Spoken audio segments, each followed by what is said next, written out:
Well, good morning, everyone, and welcome. And I'm so glad that many of you could join us virtually on the Zoom for the St. Louis Regional Chamber's COVID-19 briefing on transportation. As you know, public transit and our transportation systems are an important regional asset that connects people to their jobs as well as our communities. And during this pandemic, this connection is critical. Our workforce mobility is vital to the region's growth. So I'd like to thank all of our region's transit agencies and operators who are on the front lines of the COVID-19 pandemic. I'm Tom Chulik, President and CEO of the St. Louis Regional Chamber. And today I'm very excited to have two tremendous speakers who will discuss how our region's transportation systems are adapting to COVID-19. To begin our briefing, Rhonda Hamm-Niebruegge, Director of the St. Louis Lambert International Airport and member of the St. Louis Regional Chamber's Board of Directors, will provide an update on the airport and the actions they're taking to endure this economic and health crisis. Following her briefing, Jessica Mefford-Miller, Executive Director of Metro Transit, will discuss how Metro Transit is adapting during the pandemic.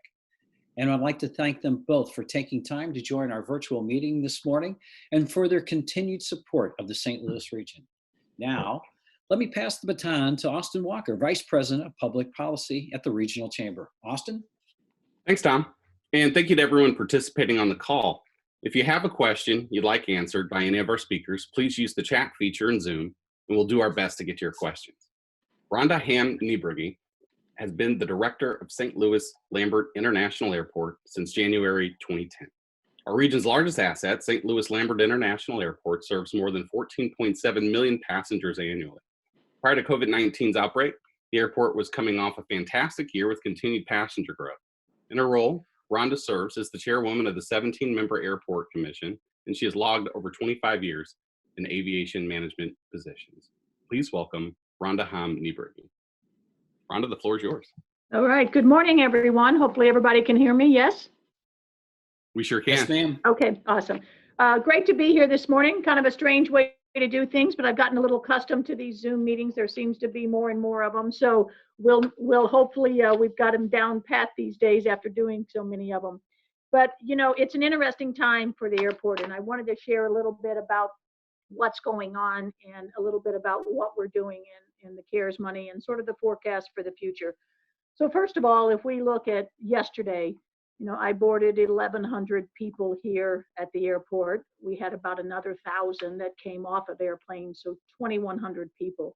If I looked at the same day last year, it had been about 48,000 people.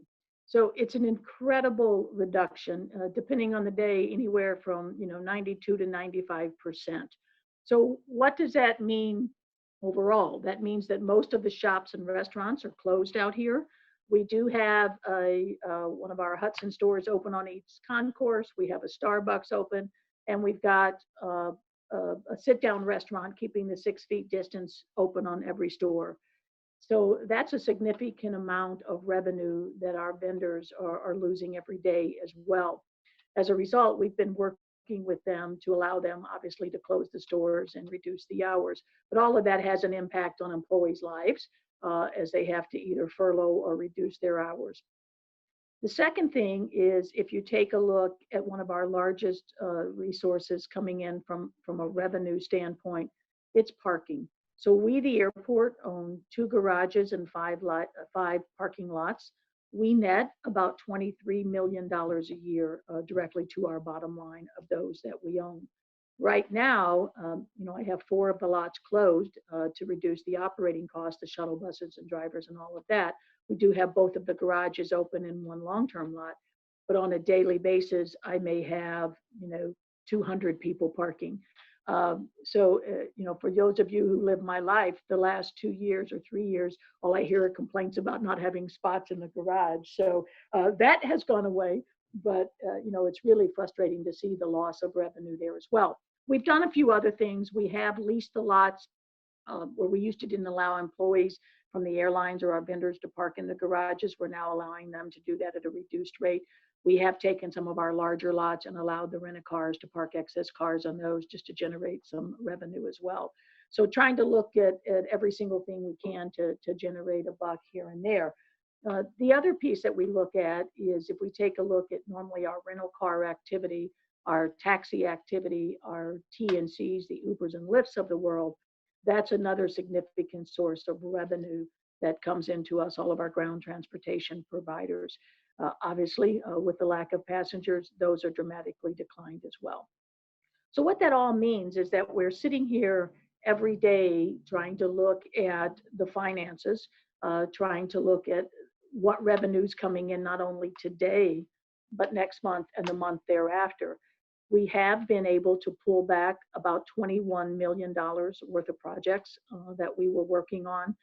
Most of those were GARB funded, but we've worked with the bond council in order to get an extension to make sure that we can meet the requirements there of the money that was sold for general airport revenue bonds.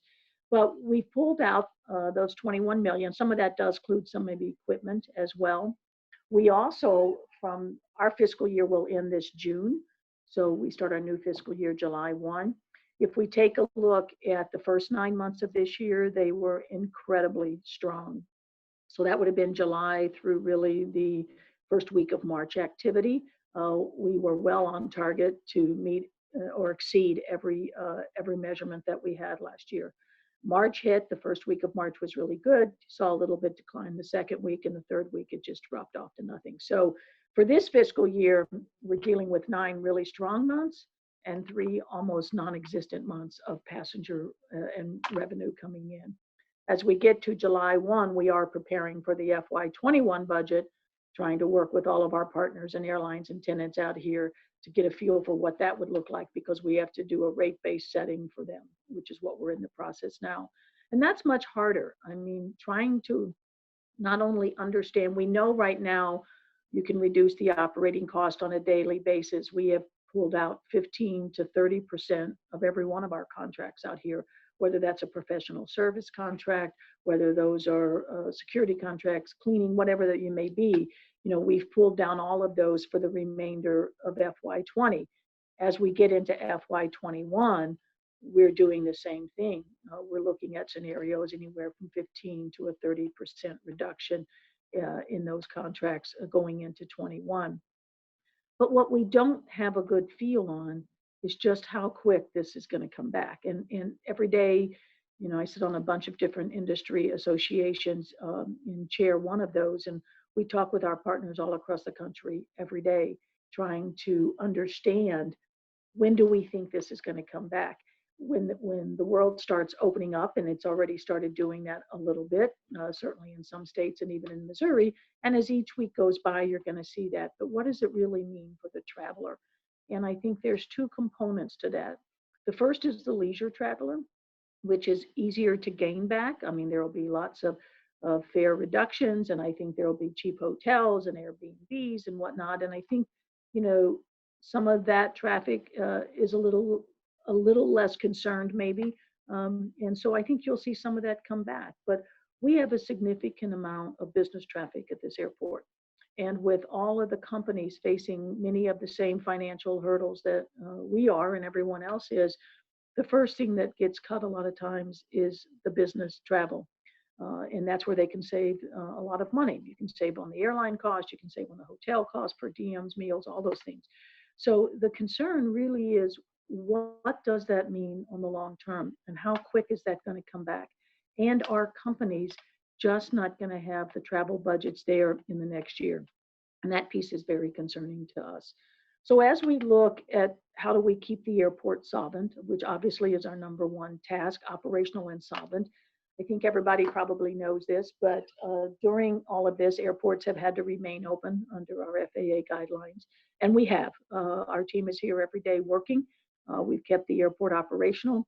And we actually have about 50% of the flights are still flying. Now, they're flying very empty, but they're flying. All of our cargo activity has stayed intact, actually just a little bit of increase in our cargo activity. So that's one highlight here.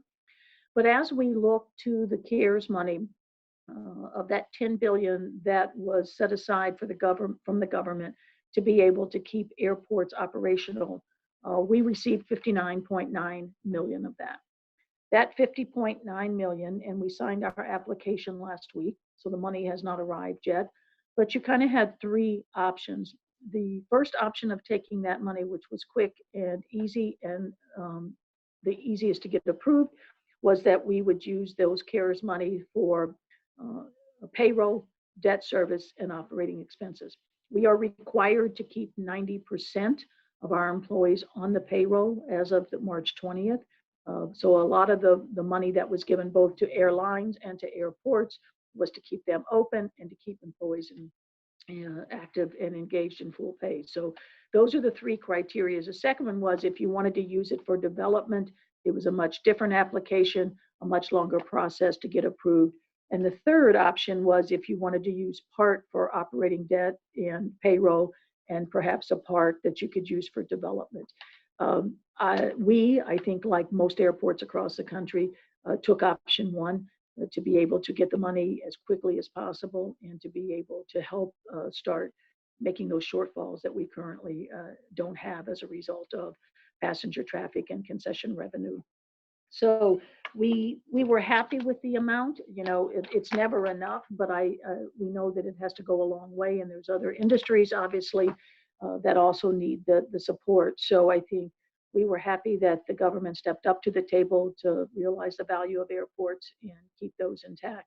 So what we're trying to do, and as I said, the money hasn't come in yet, but we are working on lots of models. And I wish I had the magic bullet to tell you today exactly what that means, but we don't. We are just now seeing really April, the first month of revenues from starting in March, what's coming in, what's not coming in. Some are continuing to pay, others are not. So until we have a good handle exactly on what the revenue stream is coming, it's hard to say how much of the money is going where. The other piece, as I said, we pulled the $21 million worth of projects that we have not canceled, but we've postponed or deferred indefinitely. And then we've pulled out this 15 to 30%, which is about another $4 to $5 million out of existing contracts and expenses to be able to help that cash flow. So we have to, and our bond payment is about $5.5 million a month. So obviously those are the things that have to get paid. We'd like to think that this 59.9 million, just shy of $60 million, we can spread over a 9 to 12 month window to be able to help us to meet all of those obligations each month. But until we can get a model that has really the detailed activity that we're looking for, and again, we're working with our outside teams to run hundreds of different models, and we're getting close to those, but we just don't have the answer yet as to exactly how it's all going to help cover the shortfall. I think one of the things that we are most focused on is really working with all of the community and the airlines to bring back the trust factor for the consumers. As the world reopens, what does it mean? Will people get on airplanes? Will people be concerned about coming to the airport? And as I said, there's a lot of industry discussion and meeting going on with that. And we are very much a part of that, very much in trying to ensure that the public feels safe. I can tell you for my own employees, I have about 550 allocated on the airport staff here that report directly through me. You know, we started the temperature checks a couple of weeks ago, and we are doing those every day for our employees, trying to make sure. We certainly work with all of our tenants to make sure they have the proper PPE. You know, we are doing a substantial amount of cleaning here with all the CDC, EPA approved projects. But we just don't know if that's enough to instill the confidence of the public as things open up and who will come back. And so that's a partnership that we really have to work on with not only the airlines, but all of the tenants out here. And we're continuing to do that and hope that we can look back in a year and realize that we're stronger for it and we're better for it. But it's going to be, I think, a very challenging year, and we have to take it month by month to see how we are inching back and crawling back. So with that, I covered a lot of the stuff that I wanted to. I'm happy to open it up. And Austin, I don't know if you want to do that at the end after Jessica gives her update or how we want to do this. So I'll turn it back to you. Sure, we'll just open it up for a couple questions that we have. And, most of our members on the call likely haven't been to Lambert since the pandemic. It's been probably 6 weeks for me flying back from DC, and it was pretty weird. What does the customer experience look like at Lambert? And have things been changing? Even the security check line. My personal, pet peeve is those 2 feet in the 3D scanner that don't seem to get Lysoled at most airports. So is that kind of stuff happening? Like what's going on there? Yeah, certainly on the overnight hours. From a consumer standpoint, I tell you, the 1,200 people we're boarding every day get royal treatment. So, we do have the 6-foot separation going through the checkpoint. The ticket counters, the airlines have tried the best that they can, making sure that they're keeping their employees separated from the public by the ticket counters, but they do have to take the bags and transfer those, obviously. So you will see a lot of the employees out here. They're not required if they're an agent or if they're a TSA. It's suggested, but they're not required to wear PPE. But you will see the majority of them with gloves on. You'll see them with face mask on. And as I said, as the customer comes through, certainly the distance is able to keep in the boarding gates, because the airplanes, most of them are running anywhere from 10 to a high of 30 people per airplane. They can certainly keep the distancing on the airplane. As far as the cleaning and the concern, I can tell you that all of us, whether it's the airport and the amount of cleaning that we're doing on a nightly basis in all of those public areas, as well as our behind the scenes private areas, is extremely costly. But we know that that is a critical component of not only keeping people safe, but the perception to people what we're doing. It's the same thing with the security checkpoints. The TSA and their cleaning protocols all have been stepped up, all are meeting the CDC guidelines. Everything's getting wiped down, sprayed on a nightly basis. So I don't think you'll find airports cleaner in the country than they've ever been, including brand new airports as of right now. So I can assure you lots of dollars are being spent to make sure that things are disinfected and things are clean. That's really good to hear. Do you foresee airports going back to the way things were just a few short months ago, or do you think that we'll see a radical change in the future of air travel? And what are some of those changes?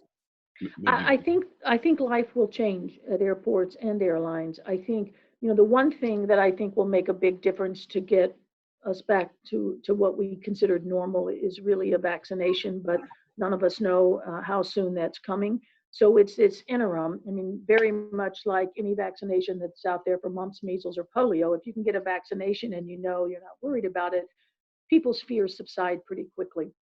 But I think not knowing when that's coming and how long the availability may be to immunize the whole country, we really have to think about this period from now till then. And is that 9 months, 12 months, 18 months, 24 months? I don't think any of us know that answer yet. I wish we did. It would help our little crystal ball.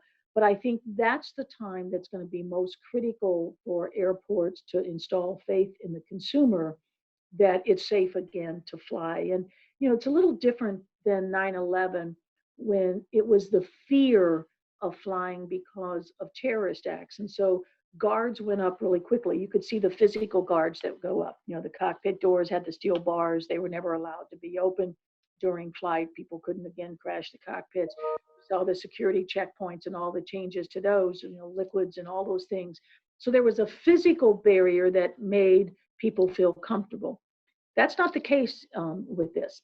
It's more of that unknown. And that's what we're having to deal with, I think, on any of the transportation piece. And I'm sure Jessica can speak to that as well.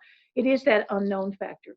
So I think in the short term, people are going to want to keep some of that distance factor. People are going to want to wear safety mask, surgical mask, whether they're required or not.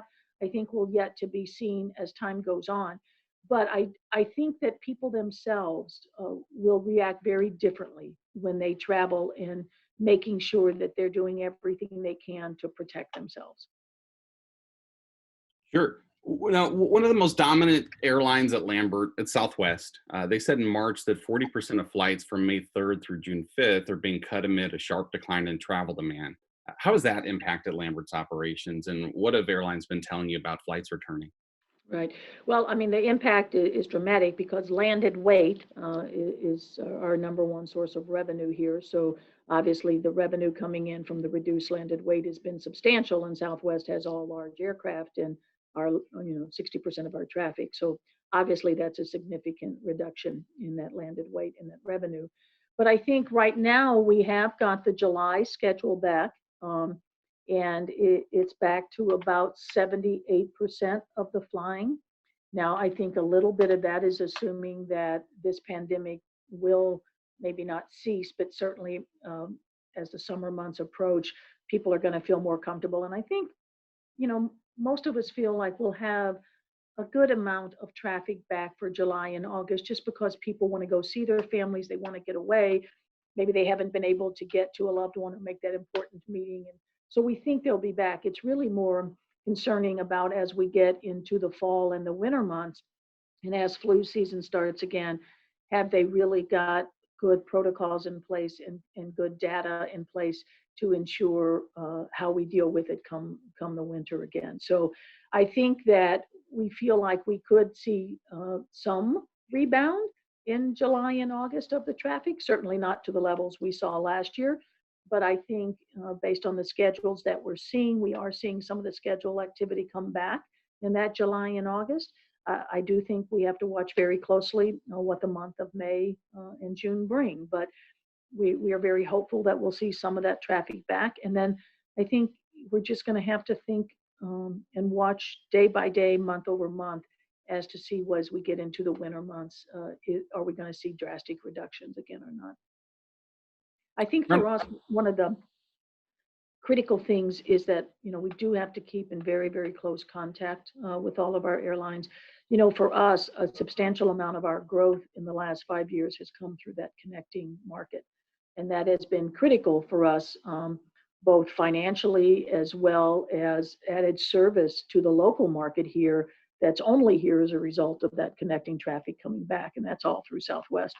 So we're trying very, very hard to make sure that we stay a long-term connecting market for them, because that is so critical to our growth here at the airport. And we want to make sure that we're the preferred connecting market over the Midwest for Southwest to put those flights through. So that's a key piece for us, something we talk to them about nonstop, and we'll continue to do so. Rhonda, just a couple more questions. This next one comes from our good friend Ed Bryan at United Way. He's asking, what kinds of changes are needed to our region's transportation infrastructure to make our region more resilient? Yeah, I think we have to all heed and take notice of what the CDC is saying. I think we can't ignore out there what guidelines are being put in place, and we need to try the best of our ability to accommodate those. So I think it's important that we do that. I also think it's important that the region supports all the modes of transportation. As I said, one of the biggest concerns we have as we come back is that businesses, because of their own financial strains as a result of either being shut down or severely reduced activity, we believe that travel is going to be one of the first budget items cut. That's going to be very, very challenging for us if we don't see that business traffic come back. That is the airline's bread and butter. So as we talk about trying to work together as a region, realizing that we're doing everything we can on our end with all of our partners and tenants to be clean, to be safe, to put the protocol measures in place that can protect the public as much as possible. We also need you, the public, to realize the critical infrastructure and economic engine we are. And we need the support of people. If there are concerns out there, share them with us. We need to make sure that we're talking to each other, we're listening, so that we can see this traffic come back. And as the traffic comes back, the consumer is comfortable with our airport and with all of our the aviation industry as a whole. Rhonda, last question. Before the pandemic hit, in St. Louis, you were in conversations about bringing an international flight to the airport. Are those negotiations and conversations still happening? Well, conversations never stop. I can tell you that we talk with the airlines continually, and it hasn't changed. Do I think that that effort is being put on the back burner? Absolutely.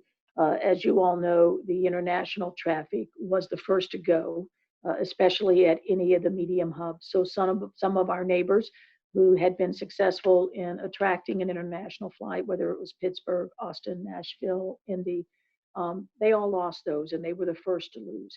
I think because of the concern for international traffic and how soon it will return, we believe domestic traffic and people on shorter flights, trying to get to see family, relatives, or whatever, we believe domestic has a better opportunity to come back quicker. The international and the length of those flights in themselves might have a longer concern to people. So we think that traffic could be slower. So those flights are obviously going to come back to the largest hubs first. I think it's going to be very challenging for these secondary cities like St. Louis and those that I've mentioned to one, get the flight back, and in our case, be able to attract it. Doesn't mean we won't stop working on it. Doesn't mean that we don't put together every package that we can so that we have a competitive offer when the time comes. But I think it is going to be challenging, Austin. Well, Rhonda, thank you so much for your insights and your leadership and everything that you're doing to keep us safe. There's a lot of folks that have to travel now and will be in the near future. And thank you, and to everybody at the airport who helps keep us safe. So please pass that along to your team. We will. Thank you all. Thank you. And now joining us is the Executive Director of Metro Transit, Jessica Mefford-Miller. As Executive Director, Jessica is responsible for the operations of Metrolink, Metro Bus, and Metro Colorado. With Metro Transit since 2006, Jessica is responsible for developing and implementing capital programs, partnering and building relationships with regional stakeholders, and managing local and federally funded transportation projects that enhance service in the St. Louis region. Please welcome Jessica Mefford-Miller. Good morning, Austin. Thank you. It's a pleasure to be here today talking about transit and the impacts that COVID-19 has had on our regional transit system. Like many transit agencies nationwide, we're really seeing the critical role that transit plays in transporting essential workers right now. We're continuing to provide service daily. We are the lifeline for many people across the region to essential services like employment, healthcare, access to groceries and things. So while we're continuing our operation, we have certainly been impacted by the virus. Our service, our team has been personally impacted, and we've had to make a lot of changes as a result. We're about 8 weeks in now to our COVID-19 response operations, and we have done a number of things over that 8 weeks to respond and then to prepare for what lies ahead of us.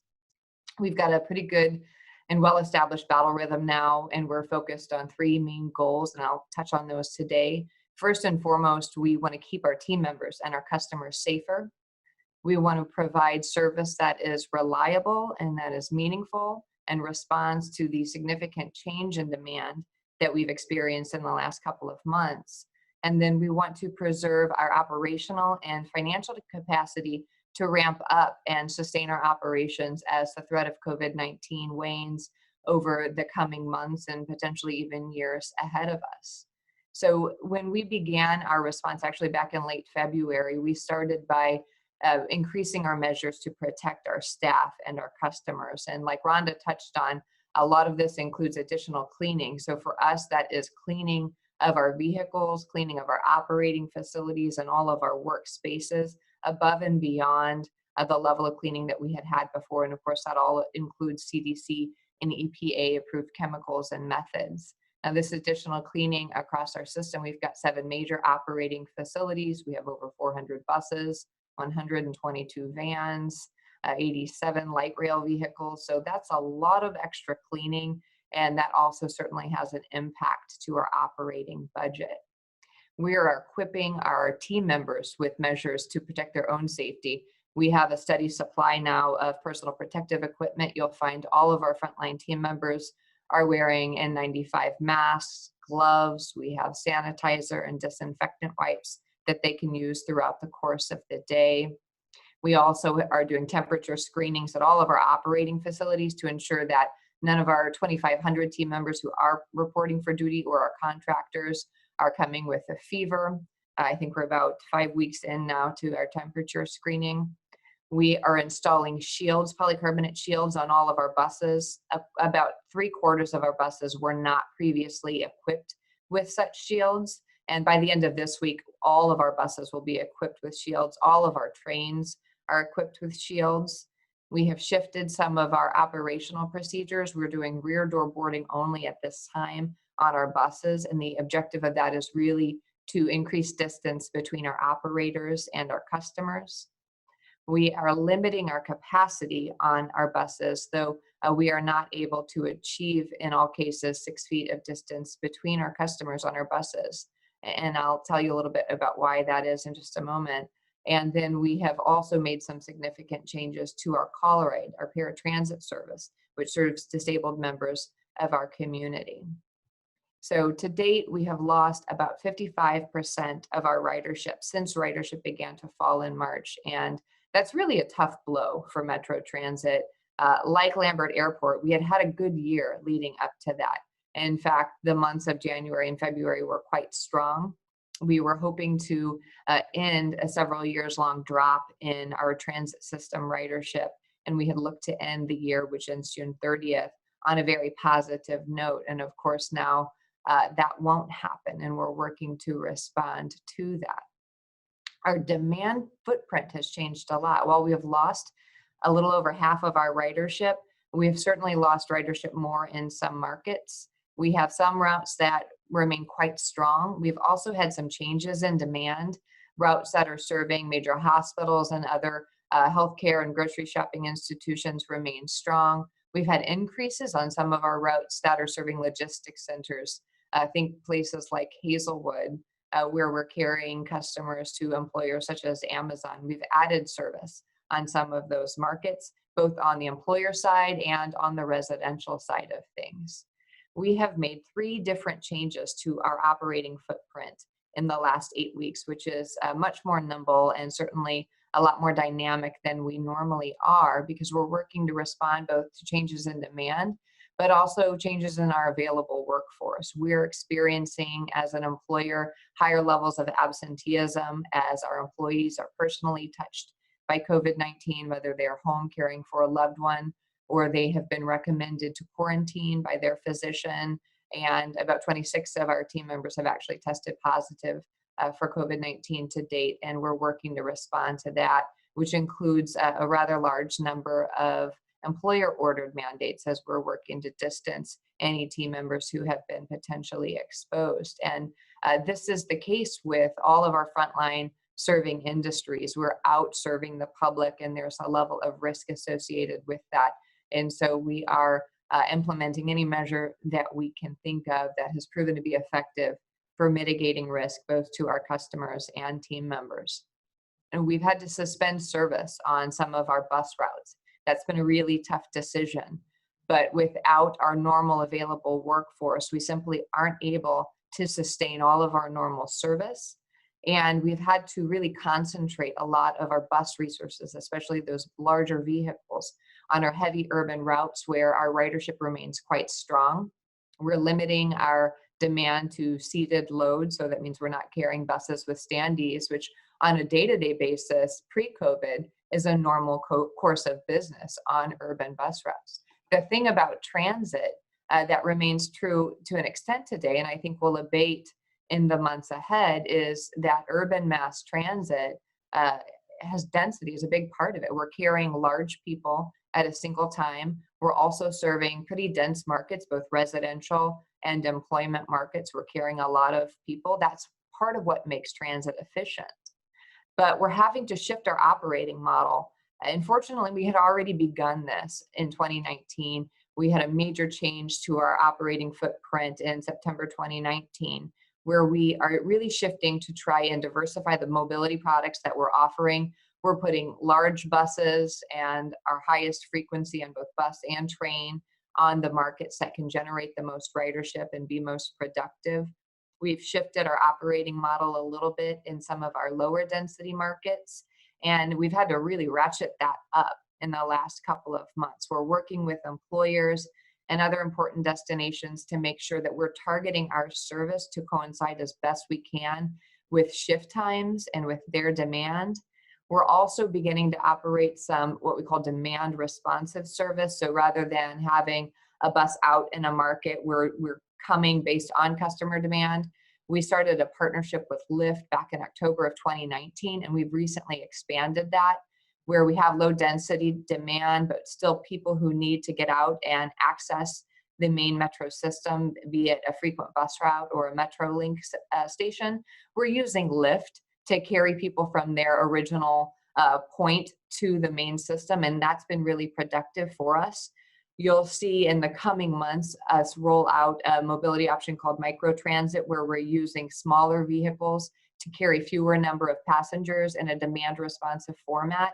Now, the industry in Metro Transit was already moving in this direction, but given the change in demand associated with COVID and some of the concerns from our traveling public about distancing, I think there's going to be a greater role for that type of service.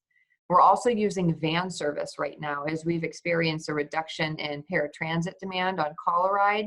We're using those call-a-ride vehicles in service on some of our lighter routes. So we still have service there, but it's a different vehicle. The schedule looks a little bit different, and that's helping us to keep St. Louis moving through this crisis.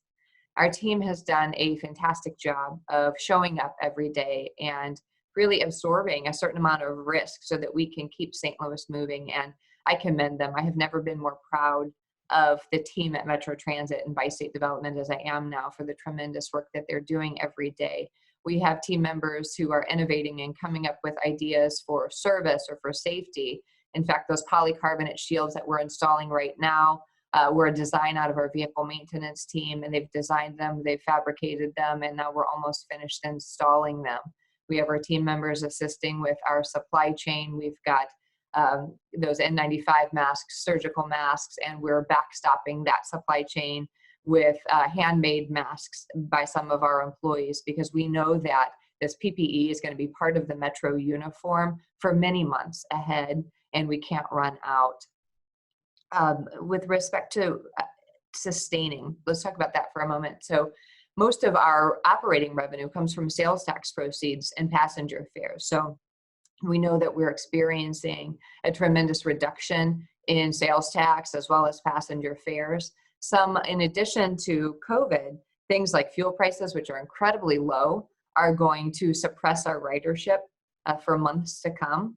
We also, as we look into the summer months, we're normally ramping up service. We're enjoying high ridership due to special events, things like Cardinals games and Fair St. Louis. And in fact, last summer, we had our single record highest ridership day on the Stanley Cup Victory Parade Day. This summer is going to look very different from last year and prior years.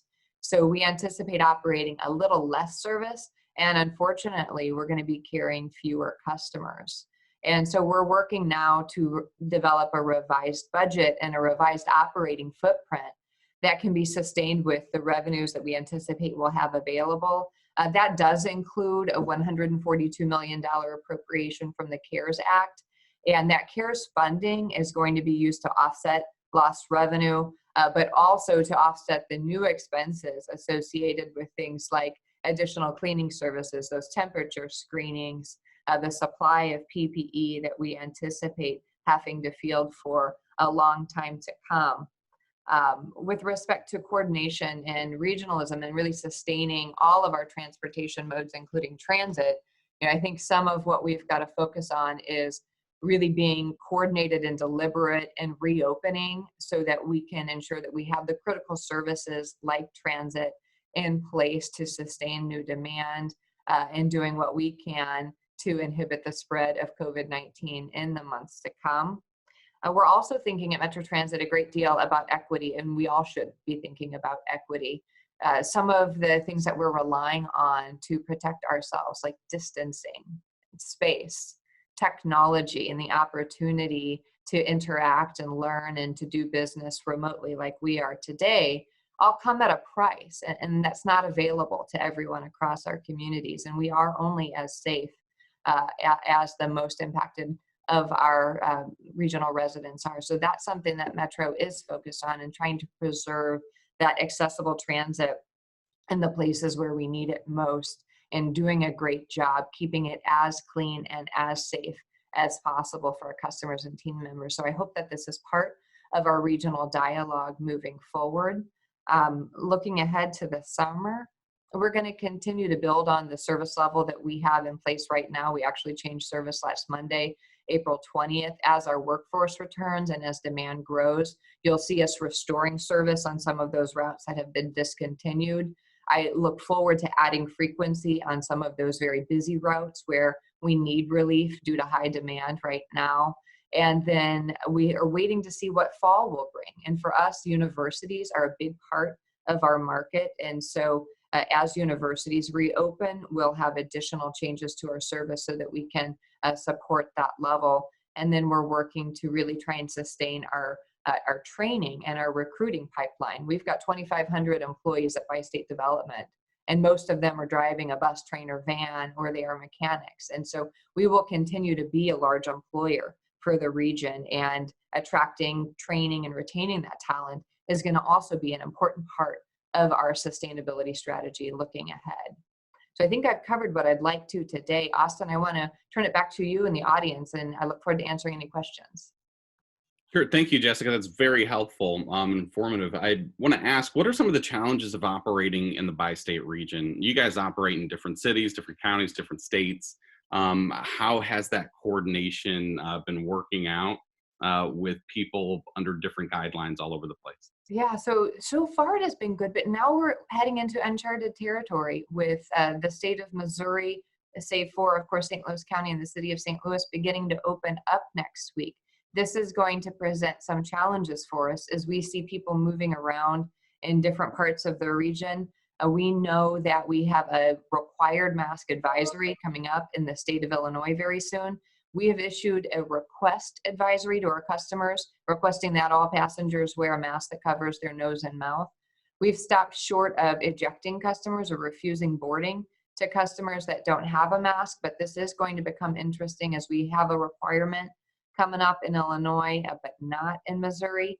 You know, we are a bi-state system, and certainly people travel throughout the St. Louis metro area, irrespective of jurisdictional boundaries. And so we're trying to maintain a consistent level of service, and we really have to have a single set of guidelines for things like wearing of personal protective equipment, fare payment, and things like that. It's got to be consistent across the whole system. So we really are relying on our regional elected officials in the counties and the cities that we serve to coordinate guidelines like shelter in place and stay at home orders. And to date, that has gone well. I think it'll be a little more uneven as things start to open up in the coming weeks and months. So, Jessica, we got a question from the chat. The question is, can you clarify how the van service will work with caller ride users? And is caller ride availability negatively affected at this time?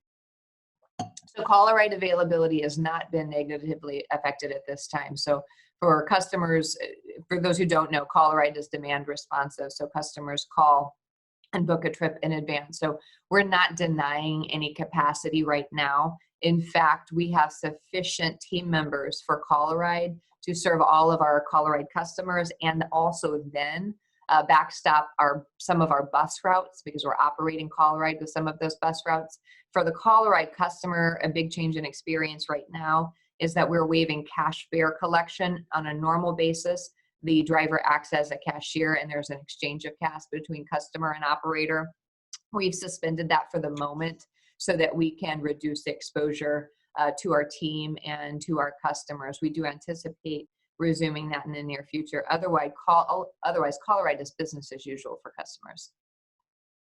What do you think some of the opportunities for Metro Transit, in terms of, more efficient routes, safety procedures, new stops as a result of, you guys over there adapting to the pandemic? So I think this has been a great opportunity to really continue the work that we started with a program called Metro Reimagine last fall, to really right-size the service that we provide and target specific types of mobility to the markets where they make the most sense. Now we're a little behind, and now we're working to really catch up, is things like our fare collection. Today, we don't have a completely contactless fare collection system in place, like many large urban transit systems across the world do. So we're going to escalate that and continue to look for opportunities to reduce contact and reduce exposure. So the big difference is that we're required now. We must be more nimble. And in large public organizations like Metro Transit and other transit and governmental institutions across the country, we're really forced to innovate, to experiment, to take some risks, and introduce new business models. I look forward to moving through that. Jessica, you mentioned PPE, and we've been getting a lot of questions. And I actually wanted to ask this to Rhonda, and she's still on. So, are there going to be health tests required, in the future to travel? Are there active conversations about that? I know that, for airport employees specifically, right, we're doing some temperature tests before, they come to work. Do you see that moving to customers at any point? It'll be interesting, Austin. I think all those things are being discussed. I think some of the challenges at airports is, there are so many entrances into the airport, lots of different doors. So how do you do that? It becomes a staffing and the cost. If each of those portals have to be staffed, there can be an exorbitant amount of cost. Do you do it at the security checkpoints? Because everybody has to go through a security checkpoint who's going to actually fly. So I think it's certainly in the discussion, I think, of all of our organizations and trades as to could that be done. I think some of it is going to depend on the availability, the time, the results. What does that all look like? How can someone be checked? The temperature check is one thing, but if you get into other type of health checks, what does that look like? What does it mean? I think bringing a health certificate, you can go online and print them off. That doesn't probably have the most secure value. So I think the discussions are certainly happening. I think it's a very challenging puzzle to put together operationally. So I would add, we're conducting temperature screenings for our employees at 7 facilities, and operationally it is expensive. It's very labor intensive. We do not anticipate conducting screenings for our customers. It's really just not possible. The dwell time for a Metrolink train at a station is only about 20 seconds. So we don't have the time nor the resources to screen our customers. Now, we have asked at this time that customers use transit only for essential trips. And again, we have asked customers to wear a mask when using transit. That makes sense. And one more follow-up to the caller ride question. How do riders pay for caller ride at this time if cash is waived?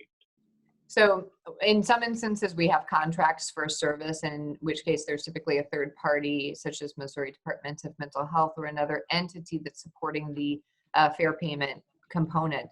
But at this time, for customers who normally pay cash, we are not collecting any revenue. So of course, we can't continue to do this indefinitely because it does have a revenue impact. It also induces demand to an extent, and that places a strain on our resources. So when we initially suspended fare payment back on March 21st, we did not have personal protective equipment like masks for our team members. On bus, we did not have those shields in place. And now that we have a steady supply chain of personal protective equipment, and we've got some other protections and safety precautions available to us, now we're at the point where we can begin shifting back to fare collection. And we'll also be exploring things like account-based fare collection for our caller ride customers looking ahead. Jessica, just one last question. When the pandemic is over, what will be the new normal for Metro? What kinds of things have you discussed with your staff about the way people might use Metro in the future? So I think we're going to, in the months ahead, continue to see our strong ridership in what I call our multi-purpose markets.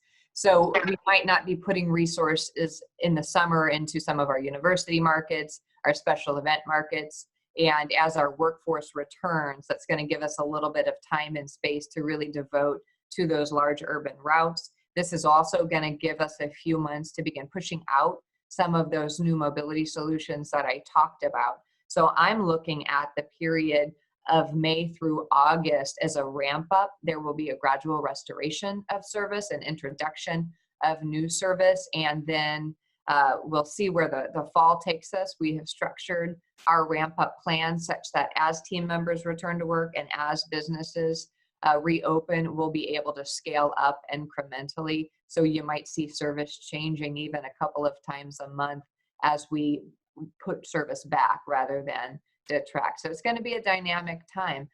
A year from now, I anticipate Metro Transit's going to look different than it does today. You'll see more diversity in the products or mobility solutions we're offering. You're going to see some new technologies that enable distancing and remote booking and planning of trips. We'll probably be continuing a lot of those cleaning measures, perhaps the use of personal protective equipment. I'm worried about demand, truly. I'm worried about our customers or potential customers' tolerance for being on board urban transit vehicles with other individuals. I think this is perhaps one of the greatest concerns of the transit industry. And I know, as Rhonda mentioned it, this is a concern of the airline industry as well. The cost of alternatives being so low, fuel prices are really going to impact us. Of course, there's a little bit of a savings to our operating budget because we are a heavy consumer of diesel fuel. But as customers are facing very low costs at the pump, that's going to suppress ridership a bit. So it's a dynamic time.